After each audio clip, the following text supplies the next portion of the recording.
Positives এবং negatives মিলে যে রিপোর্ট তৈরি করেছেন তার মাঝে পজিটিভসের পরিমাণ অনেক বেশি তারা বলেছেন। তারা বলছেন উন্নয়ন শুরু হয়ে গেছে, যেহেতু মোটামুটি স্টেবল, দেশের অর্থনৈতিক রাজনৈতিক অবস্থাও একটু স্টেবল। তারা বলছেন, আমি তাদের রিপোর্টে আমি নিয়ে আসছি, রিপোর্ট থেকে পড়লেই এটা আর পরিষ্কার হবে। এখানে তারা বলছেন growth recovery has began with the return of political stability. 2 নম্বর পারা তারা বলছেন ইনফ্লেশন, যেটা মেইন এলাকা, ইনফ্লেশন ইজ স্টেবল। তারপর বলছে foreign exchange reserve accumulation is continuing.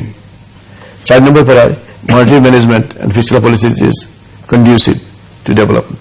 এখন এই যে এটা পরে বলি, এখন এইভাবে কিন্তু তারা কিন্তু সব জায়গায় তারা বলেছেন এবং তারা এটাও আশঙ্কা প্রকাশ করেছেন যদি আবার যদি কোনো পলিটিক্যাল যদি কোনো রকম খারাপ কিছু আসে, তাহলে ইন দ্যাট কেস আমাদের যে প্রজেকশন এগুলো আবার তখন দেখা যাবে হয়তো টিকবে না। কিন্তু আমি আপনাকে বলি, আমি আগেও বলছি, এখনো বলি, আমি তো বরাবরই বলি আমি আশাবাদী মানুষ। আমি কিন্তু এবছর আমাদের যে template regarding the economy and the growth of the economy, যেটা আমাদের সেখানে যে আমাদের বিচার বিশ্লেষণ এবং বিবেচনায় বলে যে আমরা এই বছর 7% জিডিপিতে প্রবৃদ্ধি অর্জন করবো ইনশাল্লাহ। এটা আমরা করব যে বলছি।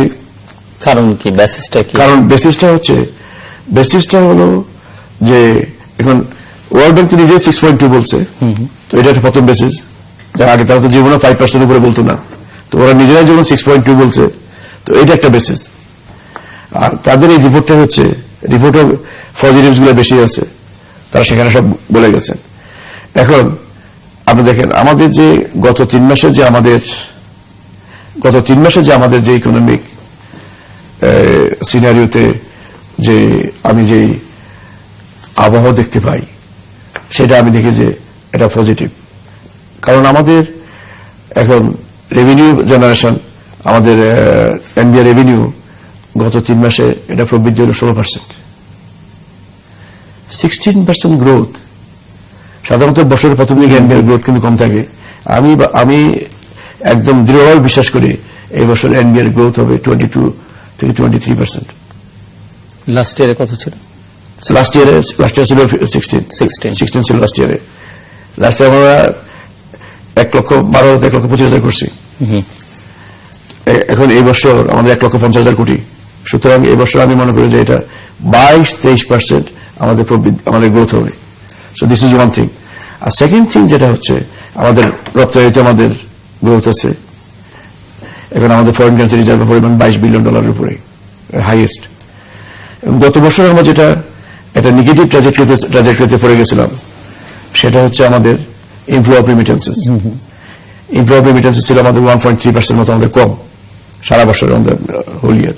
এর আগের বছর ছিল 14.4 বিলিয়ন, গত বছর ছিল 14.2 বিলিয়ন।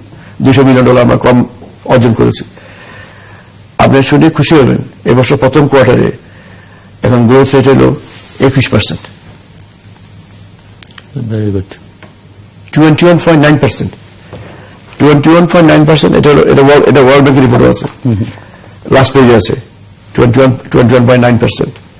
তো এখন এক্সপোর্ট বাড়ছে, ইম্পোর্ট বাড়ছে, রেমিটেন্স বাড়ছে, আমাদের এনবিআর রেভিনিউ বাড়ছে মানে কম বাড়ছে। আমি মেইন এলাকাগুলো বললাম। আর আমার অ্যানুয়াল ডেভেলপমেন্ট প্রোগ্রামে আমার গত বছর টাকা ছিল 60,000 কোটি টাকা। এই বছর আমার বরাদ্দের পরিমাণ 83,000 কোটি টাকা। 60 থেকে 83,000 কোটি টাকা। এই যদি বিশাল অঙ্ক যদি আমি কোনো খরচ করি অর্থনীতির জন্য, এটা যদি পাম্প প্রাইমিং আপনি যেটাই বলেন, এটা যদি করা হয়, তাহলে আমার অর্থনীতিতে 7% প্রবৃদ্ধি আমি পাবো না কেন? আর আপনার যদি লক্ষ্য করে থাকবেন, আপনি পেপার দিয়ে দেখেন বিদেশিরা কিভাবে হুমড়ি খেয়ে পড়ছে এই দেশে বিনিয়োগ করার জন্য। আপনি লাস্ট উইকে দেখে থাকবেন চট্টগ্রামে একদিনে আমাদের মাননীয় মন্ত্রী 2টা কারখানা উদ্বোধন করছে, কোরিয়ানদের শু ফ্যাক্টরি তৈরি, তারা জুতার কারখানা করতেছে।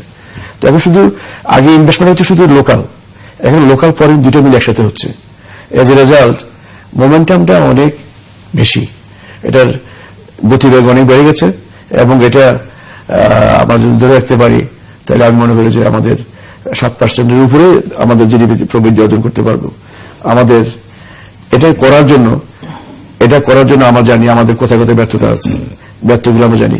আমাদের এখন আমাদের বিদ্যুৎ এবং পাওয়ার সেক্টরে আমাদের দুর্বলতা আছে। বিদ্যুৎ এবং পাওয়ার সেক্টরে আমরা এখন শর্ট টার্ম, মিড টার্ম এবং লং টার্ম আমরা কিন্তু প্ল্যান নিয়েছি। লং টার্মে অলরেডি আমরা জানেন এর মাঝে আমি 3টা প্রকল্প 1320 করে 3টা প্রকল্প কিন্তু কয়লা ভিত্তিক আমি অলরেডি অনুমোদন দিয়েছি। আমরা দিয়েছি, মাননীয় প্রধানমন্ত্রীর নেতৃত্বে আমরা একটি অনুমোদন দিয়েছি। একটা মাথাবাড়িতে, একটা হলো আপনার পায়রা বন্দর, আরেকটা হচ্ছে হেমালবাড়ি এলাকা হলো, এটা হলো ওই যে ইয়ের দিকে খুলনার দিকে বাগেরহাটে। তো একটা হচ্ছে বাগেরহাট, আরেকটা হচ্ছে পায়রা বন্দর, এটা হলো পটুয়াখালী জেলার, আরেকটা হচ্ছে আপনার কক্সবাজারের মাথাবাড়ি।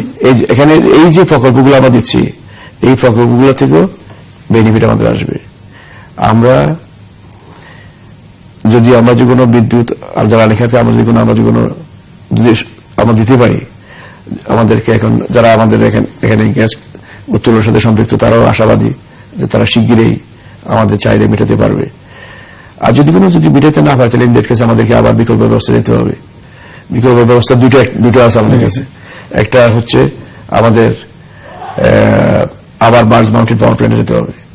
বার্জ মাউন্টেড পাওয়ার প্ল্যান্টে বেশি সময় লাগবে না, এটা আমরা যে কোনো সময় নিয়ে আসলে। প্রথমে যখন করেছিলাম 96-তে যখন আমাদের যে দুর্যোগ ছিল, সেই দুর্যোগ আমরা মোকাবেলা করেছি mostly barge mounted power plant দিয়ে।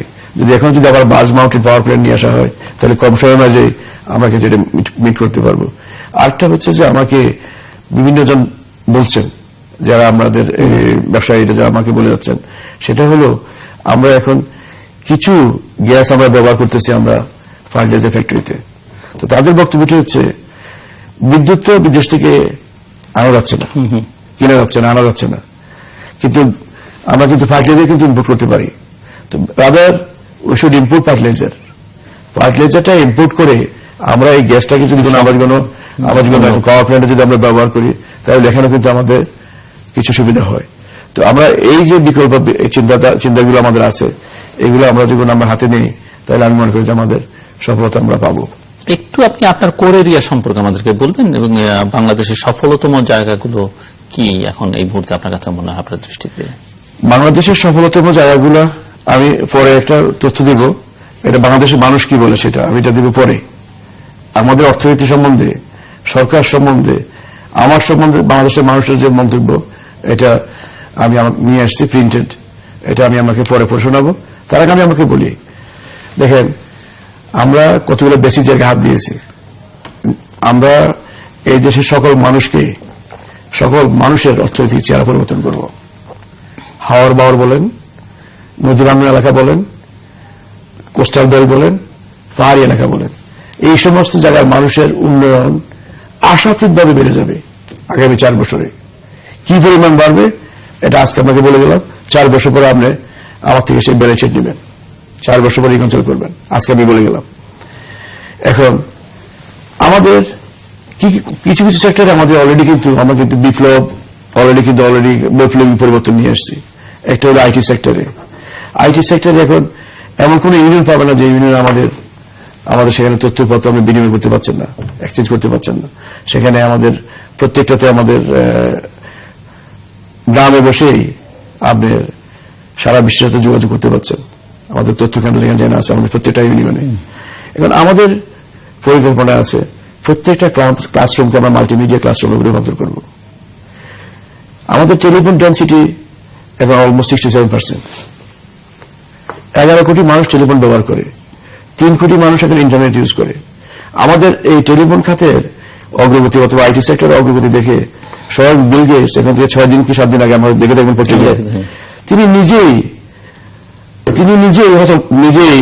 তিনি অনেক বেশি প্রশংসা করেছেন, যেটাকে আমি বলি যে সোশ্যাল মিডিয়াতে ওনার বক্তব্য শেয়ার করেছেন। তো বেশি প্রশংসা করেছেন বাংলাদেশের অবস্থান দেখে। আপনি অবাক হয়ে যাবেন, গত মাসে আমাদের মোবাইল ব্যাংকিং লেনদেনের পরিমাণ 10,000 কোটি টাকার উপরে, 10,000 কোটি টাকার উপরে মোবাইল ব্যাংকিং লেনদেন সারা বিশ্বে। আমার নয় এই যে ডেন্সিটি অলমোস্ট 6 পজিশনে চলে এসেছি আমরা। দৈনিক লেনদেনের পরিমাণ 330 কোটি টাকা। আপনার এই যে পরিবর্তনগুলো চোখের সামনে দেখা যায়। এখন মহিলারা ঘরে বসে তারা তাদের অর্থ উপার্জন করতে পারছে। আমরা অনেকগুলো প্রকল্প দিয়েছি, একদিকে লোক লার্নিং, আরেকদিকে হচ্ছে আর্নিং। এই লার্নিং আর্নিং প্রকল্প এটা অনেক বেশি কাজ করেছে। আজকে আপনি পত্রিকা দেখেছেন, আজকে দেখেছেন, আপনারা দেখে থাকবেন বা গতকাল দেখে থাকবেন। সেটা হচ্ছে ওয়ার্ল্ড ব্যাংক ফান্ডিং করতেছে 15,000 মহিলাকে কম্পিউটার লিটারেট করার জন্য। আপনি কোন দিকে আমরা পিছিয়ে নাই। এখন এখানে আমাদের অরিজিনাল একসময় কিন্তু দেখেন, একসময় আমাদের ট্রেন ছিল আমাদের খুব economical means of transport, railway. সেই রেলওয়েকে আমরা আবার আগের জায়গায় নিয়ে আসতেছি। ঢাকা টঙ্গী 4 লাইন, পৃথিবীর কত দেশে আছে 4 লাইন? 4টা ট্রেন একসাথে চলতে পারবে। আবার ঢাকা টঙ্গীতে 4 লাইন দিয়েছে, ডুয়েল গেজ 4 লাইন, 4টা ট্রেন একসাথে চলতে পারবে। এবং টঙ্গী জয়দেবপুর 2 লাইন করে দিয়েছে। এখন এইভাবে সারা দেশে ঢাকা চিরং আমরা হাই স্পিড ট্রেন এবং অত্যাধুনিক আমরা ক্যারেজ নিয়ে আসছি। সেখান থেকে আমরা ট্রেনটাকে অত্যাধুনিক করতেছি। ইলেকট্রিসিটির সম্বন্ধে আমাদের স্বপ্ন হচ্ছে 2021 সালের মাঝে প্রত্যেকটা গ্রামে বিদ্যুৎ যাবে। এখন যে বিদ্যুৎ আছে সেই বিদ্যুৎ ক্যাপাসিটি আমরা 2018 মাঝে আমরা ডাবল করব। সুতরাং আমরা বিশ্বাস করি 2021 সালের মাঝে আমরা প্রত্যেকটা গ্রামে বিদ্যুৎ, প্রত্যেক ঘরে বিদ্যুৎ আমরা দিতে পারব। এটা আমাদের বিশ্বাস। তো এখন আমি আগেই বলছি, যে সমস্ত এলাকাগুলো ভালনারেবল তাদেরকে একদিকে তুলে নিয়ে এসছে। তুলে নিয়ে আসার পিছনে কারণ একদিকে শুধুমাত্র তাদেরকে অর্থ দিচ্ছি না। যেমন সিডিউর আক্রান্ত হয়েছিল, আমরা অর্থ দিয়েছেন, we are not paying any money like that. আমরা তাদের সক্ষমতা বিল্ড আপ করতেছি। প্রত্যেকটা প্রকল্পের মেজর কম্পোনেন্ট হচ্ছে এডুকেশন। এদেরকে এডুকেট করব, এদেরকে সক্ষমতা বিল্ড আপ করব এবং এদেরকে শিক্ষিত করে নিজের পায়ে নিজে দাঁড়াতে পারে এমনভাবে অবস্থায় নিয়ে এসে তাদের পুঁজি দিয়ে আমরা সরিয়ে আসবো। Then they will run themselves, they will move forward. তো এই হচ্ছে আমাদের বিলো প্রকল্প। আমরা কৃষি জমি হারাচ্ছিলাম, বারবার আমরা বলে আসছি আমাদের কৃষি জমি কমে যাচ্ছে, 1% করে আমরা বছর কৃষি জমি হারাচ্ছিলাম। সেই কৃষি জমি যাতে না হারায় পরিকল্পিতভাবে আমরা পল্লী জনপদ নামে একটি প্রকল্প হাতে নিয়েছি। গ্রামের সকল মানুষকে এক জায়গায় নিয়ে আসবো। সারা গ্রামের পুরো এলাকাটি আমাদের কৃষি জমিতে কনভার্টেড হয়ে যাবে। তাদেরকে আমরা বাড়িঘর করে দিচ্ছি, 4 তলা করে বাড়িঘর দিচ্ছি আমরা। তো তারা গ্রামে বসে শহরের সমস্ত সুযোগ সুবিধা পাবে। এখানে হাসপাতাল, আমাদের এখানে কমিউনিটি ক্লিনিক থাকবে, এখানে মসজিদ থাকবে, এখানে বিনোদনের ব্যবস্থা থাকবে, বাচ্চাদের বিনোদনের ব্যবস্থা থাকবে। সব রকম প্রভিশন ইনকর্পোরেট করে আমরা সেই কাজগুলো করতেছি। আমার জানা মতে আমরা কোন কম্পোনেন্টকে বাকি রাখি নাই। প্রত্যেকটা কম্পোনেন্টের উপর আমরা কাজ করতেছি, যেগুলোতে হাত দিলে আমাদের সাস্টেনেবল ডেভেলপমেন্ট সম্ভব। আমরা সেই কাজগুলো করে যাচ্ছি। তো আমি এই জন্য মনে করি যে আমরা এগিয়ে যাব। আমাদের যে এগিয়ে যাওয়ার যে সুযোগ সৃষ্টি হয়েছে সেটা থাকবে। এখন দেখেন, 2টা জিনিস দেখেন। একটা হচ্ছে আমার দেশের কনজাম্পশন ক্যাপাসিটি অনেক বেড়ে গেছে। তো এটা একটা পজিটিভ দিক। আর ওয়াশিংটন বেসড একটি রিসার্চ অর্গানাইজেশন, পিইউ রিসার্চ, তো তারা গত মাসে 40 দেশের উপরে একটা জরিপ চালায়। সেই জরিপটি হচ্ছে প্রত্যেক দেশের 40 দেশের মানুষের কাছে প্রশ্ন ছিল তাদের ধারণায় দেশের সরকার কেমন চলছে, তাদের ধারণায় দেশের অর্থনীতি কেমন চলছে। সেটি আপনার ডেইলি স্টার ছাপিয়েছে সেপ্টেম্বর 11 তারিখ 2014 সাল। আপনি দেখেছেন? দেশের মানুষকে দেখাই, দেখছেন তারাও দেখছেন।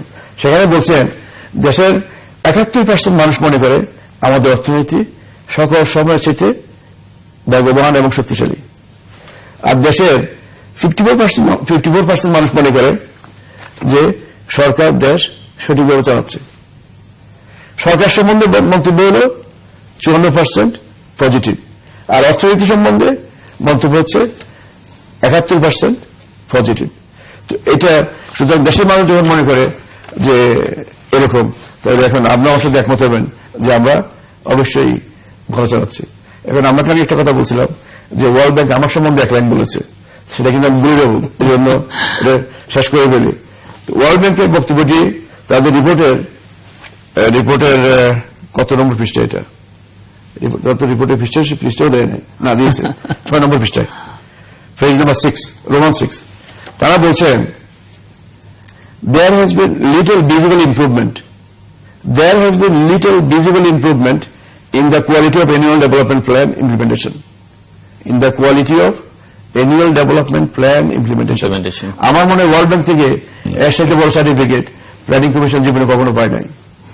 সুতরাং তাদেরকে ধন্যবাদ আমার পক্ষ থেকে। তারা যেন সবসময় আপনাদের সন্তুষ্টি অর্জন করতে পারেন এরকম সার্টিফিকেট দেন, এটি আপনার প্রত্যাশা।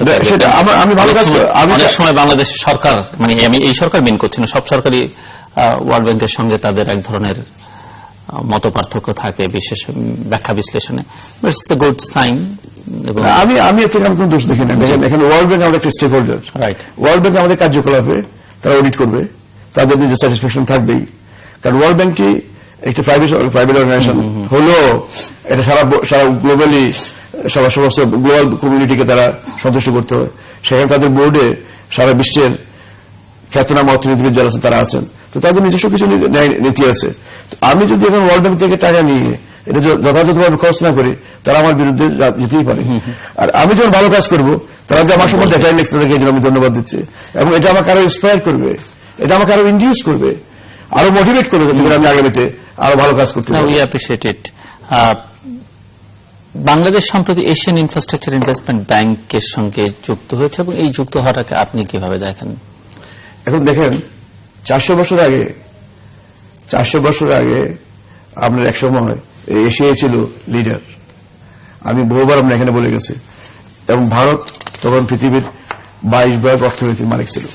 ভারত, এই যে আমরা also belong to that India, United India, যেটা সাবকন্টিনেন্ট বলেন, ইউনাইটেড ইন্ডিয়া বলেন, সেখানে আমরাও একদিন বিলং করেছিলাম।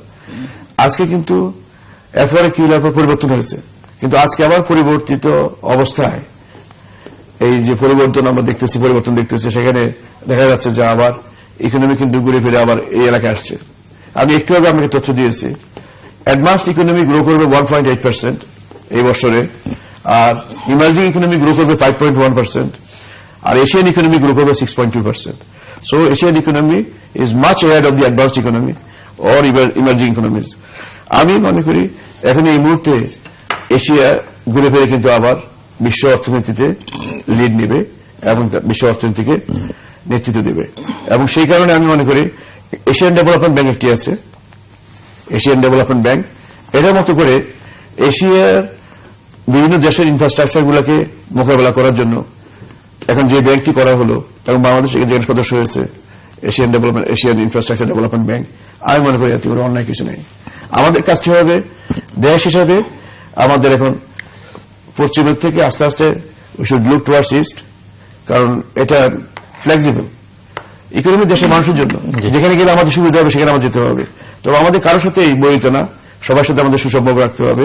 ওই সুসম্পর্কটি রেখেই অর্থনৈতিকভাবে যেটা আমাদের জন্য বেনিফিশিয়াল, যেটা আমাদের জন্য more desirable, will have to follow that path. এবং আমার মনে হয় গভর্নমেন্ট সেই কাজটি করে যাচ্ছে।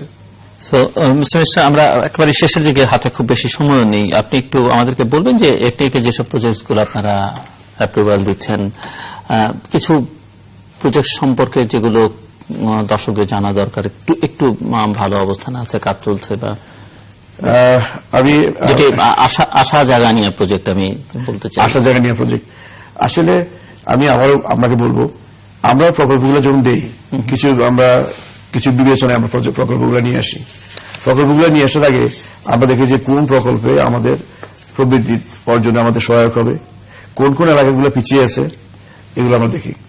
এবং মোটামুটিভাবে দেশের সকল অঞ্চলের মানুষকে খুব কম সময়ের মাঝে অর্থনীতির অবকাঠামোতে নিয়ে এসে এই কাঠামোগত পরিবর্তনের মাধ্যমে এদেরকে একটা জায়গায় নিয়ে আসার জন্য আমাদের হল চিন্তা।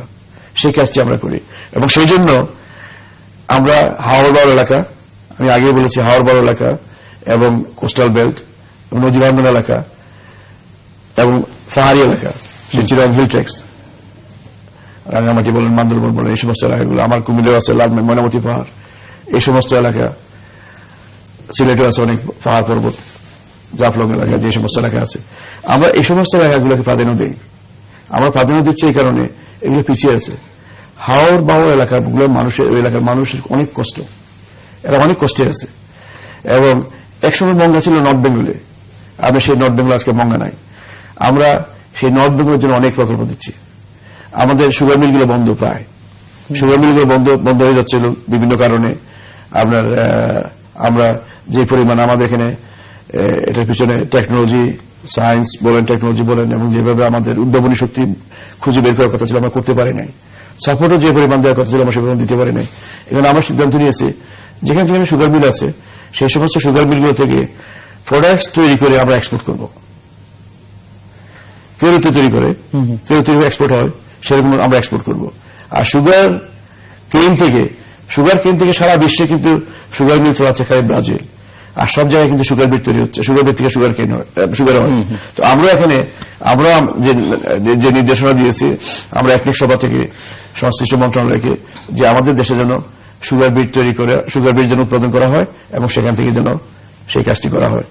আরেকটা জিনিস দেখেন, আমরা অসংখ্য প্রকল্প দিয়েছি যেগুলো কমপ্লিট নতুন। সেটা হচ্ছে আমরা এইবার সারা বাংলাদেশে যত হাওড় এলাকা আছে, হাওড় এলাকায় আমরা মাছের রেনু চাষ করেছি। প্রথমে যখন পানি আসলো, বন্যার পানি যখন আসলো, আমরা সমস্ত হাওড়গুলো অবমুক্ত করে দিলাম। অবমুক্ত করে দিয়ে আমার মনে হয় এবার কি পরিমাণ মাছ যে ধরা পড়বে, এই পানি যখন টান দিবে তখন দেখতে পাবেন। এটা কিন্তু একটা নতুন প্রকল্প।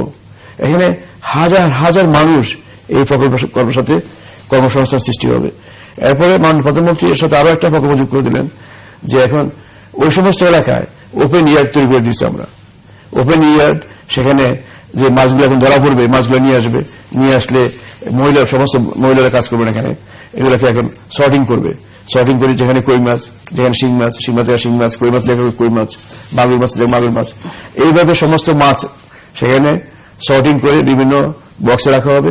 পরে রেফ্রিজারেটর ভ্যান দেওয়া হচ্ছে, সেই ভ্যানে করে এগুলা চলে যাবে গন্তব্যস্থান মানে যেখানে এগুলার মার্কেট, সেই মার্কেট প্লেসে চলে যাবে। এতে করে অসংখ্য মানুষের কর্মসংস্থানের সৃষ্টি হবে। আমি বলতে পারি যে এটা অত্যন্ত একটি সুন্দর প্রকল্প। আমরা আর যে প্রকল্পগুলো আমরা দিয়েছি সেটি মোস্টলি এডুকেশন রিলেটেড। আপনি এখন এডুকেশন রিলেটেড যে প্রকল্পগুলো, প্রত্যেকটা জেলায় আমরা একটা করি আইটি পার্ক, যেটাকে বলি আমরা সফটওয়্যার টেকনোলজি পার্ক। আমরা অলরেডি একটা যশোর দিয়েছি, আর 10টা আমরা ইমিডিয়েটলি করব 10টা জেলায়, এবং পরবর্তীতে ইন ফেজেস আমরা প্রত্যেকটা জেলায় একটা করে আমরা সফটওয়্যার টেকনোলজি পার্ক করব। এই যে এর মাধ্যমে আমি মনে করি যে আমাদের বিরাট সক্ষমতা, বিরাট সফলতার জায়গাটি হবে আমাদের এই খাতটি। আমাদের এখান থেকে আমরা অর্জন করতে পারবো অনেক। আরেকটি জায়গা আছে যেটা আমি আগে মিটিংয়ে বলে গেছিলাম, সেটা হলো আমাদের রিভার ড্রেজিং। এখন আমাদের আর স্বপ্ন না, রিভার ড্রেজিং হচ্ছে বাস্তবতা। এটার জন্য অলরেডি আমরা পরিকল্পনা নিয়েছি। আর আপনি শুনে খুশি হবেন, আমি শেষ করব একটা ভালো সংবাদ দিয়ে আপনাকে। For the first time Bangladesh has floated a tender for exporting 50,000 tons of rice. 50,000 ton rice চাউল এক্সপোর্ট করার জন্য বাংলাদেশ প্রথমবারের মতো টেন্ডার করেছে এবং নেগোশিয়েট করতেছে শ্রীলঙ্কার সাথে সেই চাউল বিক্রি করার জন্য। এর সাথে বড় সফলতা আপনারা কি মনে করেন? আপনি আমাকে অনেক ধন্যবাদ মিস্টার আহমদ মোস্তফা কামাল আপনাকে। দর্শক কথা বলছিলেন বাংলাদেশ সরকারের পরিকল্পনা মন্ত্রী আহমদ মোস্তফা কামাল, যিনি লোটাস কামাল নামে পরিচিত, এবং তিনি তার কর্মক্ষেত্রে সবসময় অত্যন্ত সফল, ডায়নামিক, সেটি ক্রিকেট হোক, রাজনীতি হোক, কিংবা পরিকল্পনা মন্ত্রণালয়ের মন্ত্রী হিসেবে হোক। এটি মোটামুটিভাবে স্পষ্ট, যারা তার কাজকর্ম ফলো করেন বা গণমাধ্যম সূত্রে জানেন, সবাই জানেন। অনেক কথা বলেছেন, একথা বাস্তব সত্য যে দেশে বেশ কিছু উন্নয়নের কাজ হচ্ছে আগেকার যে কোনো সময়ের তুলনায়, তার গতিটাও বেশ ভালো। এবং একথাও সত্য যে এর মধ্যে মানুষের আরো কিছু চাওয়া আকাঙ্ক্ষা আছে, যেগুলোকেও বর্তমান সরকারের বা মন্ত্রী যিনি কথা বলছিলেন তিনি তার সহকর্মীদের, সরকার প্রধানের অ্যাড্রেস করা দরকার। যদিও এই প্রশ্ন তাকে আমি করিনি, কারণ এটি করে আমি তাকে বিব্রত করতে চাইনি, কারণ এটিও চাওয়া বাংলাদেশের মানুষের, বিশেষ করে আমরা যারা গণমাধ্যমে কাজ করি, অন্তত আমার চাওয়া যে সবার সব বিষয়ে কথা বলবার দরকার নেই। যদিও তারা যৌথভাবে রেসপন্সিবল সবকিছুর জন্য, তবে মন্ত্রীবর্গ যদি নিজ নিজ কর্মক্ষেত্র নিয়ে কথা বলেন গণমাধ্যমের সঙ্গে, সেটি বোধহয় শোভন এবং মিস্টার কামালের বক্তব্যের মধ্যেও আকার ইঙ্গিতে রাজনীতির প্রসঙ্গ বা অন্যান্য প্রসঙ্গ যেটুকু আমরা আলোচনা করবার চেষ্টা করেছি, তিনি সবসময় একটা শালীনতার মধ্যে থেকে খানিকটা সহনশীল তিনি এবং পরিমিতি বোধটা বজায় রেখে চলেন। কাজেই উচিত থাকলেও, প্রয়োজন থাকলেও সেগুলো নিয়ে তাকে প্রশ্ন আমি করতে পারতাম, কিন্তু প্রশ্নটা করতে চাইনি, প্রয়োজনীয় মনে হয়নি। অন্তত তিনি যে জায়গাটিতে কাজ করেন সেটুকু সম্পর্কে তিনি কিভাবে অবহিত করেন বা সেখানে কোনো ব্যর্থ আছে কিনা, সেটি আমার মূল উপযোগ্য বিষয় ছিল তার সঙ্গে আলোচনা। এবং আমার মনে হয় যে এই জায়গাটাতে যথেষ্ট সন্তোষজনক অগ্রগতি বাংলাদেশে রয়েছে। তবে মানুষের, আমি যে আকাঙ্ক্ষার কথা বললাম, যে চাওয়ার কথা বললাম, সেগুলো সরকার সম্মিলিতভাবে, সরকার এবং তারা যে রাজনৈতিক শক্তি কাজ করছেন তারা অ্যাড্রেস করবে, এবং সেটি অ্যাড্রেস করা খুবই জরুরি। নইলে এই অর্জনটাও হয়তো শেষ পর্যন্ত সরকারের ভাবমূর্তি কতটা উজ্জ্বল করতে পারবে সেটি নিয়ে একটি বড় প্রশ্নবোধক চিহ্ন হয়তো থেকে যাবে। দর্শক, আমাদের সঙ্গে থাকবার জন্য অসংখ্য ধন্যবাদ। আপনাদের সবার জন্য শুভকামনা।